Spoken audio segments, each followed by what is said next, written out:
Turkish Airlines have hired our company, Openity, to develop an efficient strategy for their firm. They want to reduce cost, increase revenue and increase the service and quality for their customers. The four main consultants who are working on this case are Matthias Veja, Elena Sokova, Stefan Fountain and myself, Grania Duguay. The mission of our company, Openity, is to provide the highest quality professional service that address the business issues of any company. We have many values which are integrated in our company, and that's why firms are attracted to work with us. This is a general overview of our presentation. I will give a background overview of the Turkish Airline company. Our team have done an external and internal analysis to determine the market position of the Turkish Airlines. Following on from this analysis and from studying the case study, we were able to provide strategic improvements to the Turkish Airlines in order to solve their strategic issues. With these strategic improvements, we developed new mission statements which they could now use in their company. So Turkish Airlines. Turkish Airlines were established in 1933 as State Airlines Administration.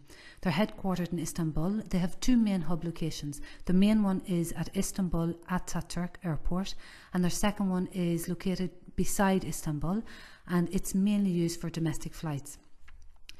In spite of the heavy losses that they have incurred throughout the years, especially in the 1980s, when they had to pay a lot of money for their aircraft or their Airbus engines, and also with the Turkish economic crisis in 2001, they have had a steady increase in revenue continuously. And they never got handouts from governments. They also, how they managed their whole company, they reduced middle management and all staff took a 10% decrease in wages. They are very proud to boast that they're one of the only or one of the very few airline companies that are steadily increasing their number of destinations per year. Our team have looked at the external analysis of Turkish Airlines. We use the Porter's five forces to carry out this analysis.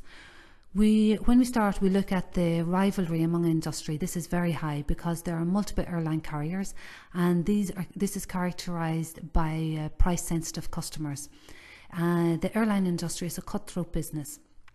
With the threat of entrance, we would say that the threat is high because there are many low-cost carriers in the airline business, especially in the EU routes such as Ryanair or EasyJet. On the other hand, when we examine the threat of substitutes, this is low because the airline industry is quite a unique form of transportation. People might say, okay, you could use high-speed trains as a substitute, but high-speed trains are not set up in every location. And also, if you want to go from, example, Istanbul to China, the only form of transportation is air if you want to get there in a reasonable amount of time. When we look at the bargaining power of suppliers, it's medium because airports are monopolies. They can charge whatever they want for takeoff and landing, and also the gas prices, these are controlled by the market. When we consider the bargaining power of buyers, it's high because of internet transparency. The transparency of internet allows the customers to compare airline prices, and this then forces the airlines to reduce their prices. When the company, our firm, actually looked at the internal market, we did a SWOT analysis and we were able to determine the position of Turkish Airlines in the marketplace. And from this, we found the main strength we found was the cost advantage because they're located in Turkey. The cost of labour is low. They actually own a lot of their suppliers, and because thanks to the joint ventures, so this also keeps their costs down. Also, the hub location, it's centrally located between Asia and Europe. It's a perfect location for them. However, the weakness is they have two hub locations, and their weakness for this is that the capacity is becoming maximised. So therefore, this limits the expansion of the airline. We found also that they have an unclear strategy. They want low cost, but also they want high quality and service for the customers. So we found that their strategy was somewhat stuck in the middle. An opportunity that they could have is opening an additional hub, and this would overcome their problem with the limited capacity they currently have in their company. A threat, however, is on the low labour cost. This will no longer be sustainable because it's a thriving economy at the moment.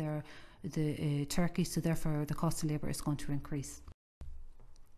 When we looked at the strengths and opportunities of Turkish Airlines, we found many strengths and opportunities, and we want to see were these valuable, rare, non-imitable, and if they were exploited by the company. And we found, yes, that they matched the VRIO criteria.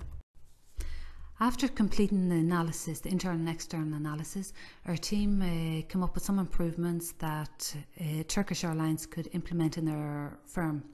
One of the main goals that Turkish Airlines want to establish is they want to establish a unique product. So network, what could they do with network? They already have an advanced network, but they could introduce a third hub to overcome the limitation that I already spoke about. They could also introduce or have an alliance with a bus and taxi service. And what I mean by that is that this airline, along with every other airline, they're known just as an airline company. But this airline company could create a door-to-door service for the customers. With this alliance of a bus or taxi service, they could pick the people up from their homes and bring them to the airport. Currently, the Turkish Airlines, they are a 4-star rating, but their goal is to receive a 5-star rating. What they could do, they could include business class in the airlines. By introducing business class, this would increase their reputation. This would increase the more prestigious customers, it would increase the revenue. And also they would be no longer known as a low-class carrier, but as a luxurious airline. One other important thing that's really important for customers, when you want to go from A to B, you want to go as fast as possible and as efficiently as possible. So Turkish Airlines could work on the speediness of the value chain. That could be anywhere from booking your flight on the internet to make sure everything was easily implemented on your screen, to booking your flight, to getting to the airport, to having fast transfer lanes, and to getting your baggage faster on the other end. There are many things that they could do to improve the service quality for the customers. Another improvement that they could work on is labour. Their goal is to be a cost leader, to have a cost leadership strategy. But to have a cost leadership strategy, this can be imitated. So therefore, they need to devise a plan to stay competitive. What they could do, they could offer bonuses and incentives instead of increasing the salaries of the employees. Increasing salaries doesn't necessarily mean that you'll have better output from the employees. But if you offer them bonuses on an individual basis, this is more of an incentive for them to work harder. They could offer bonuses such as paying for education for their kids, or even paying for education for the employees to learn more about the company, and they could move up the ladder in the company. Star Alliance is an attractive property for an airline company. They could get involved in or participate in a Star Alliance. This opens up a network of access not only to the airlines but also to the customers, because the customers then they can go from anywhere to anywhere in a very efficient possible way. Also, if Turkish Airlines were part of a Star Alliance, they can learn from the competitors. They can look at their competitor. Maybe they'll work on a strategy on cost, or they'll look at a strategy in terms of service or quality. They can learn from this, they can enhance their own reputation, and they can implement what they've learned in their own industry. Taking into account the improvements that we have suggested to Turkish Airlines, we have designed a new mission statement. Basically, what we want to say is Turkish Airlines, they are dedicated in building a global alliance network so they can offer the highest quality of service to customers. In conclusion of this presentation, we would like to say our team did an internal and external analysis on Turkish Airlines to determine their position in the market. From Turkish Airlines, they told us what their strategic issues were. They wanted to reduce costs, they wanted to increase the service and quality, they wanted to increase revenue. From knowing this and knowing the analysis, results of the analysis, we were able to propose some strategies for them, which was explained and presented in the presentation. If they implement these strategies, they will be able to sustain growth and stay competitive. Thank you for listening, and if you have any questions, please post them on Yammer.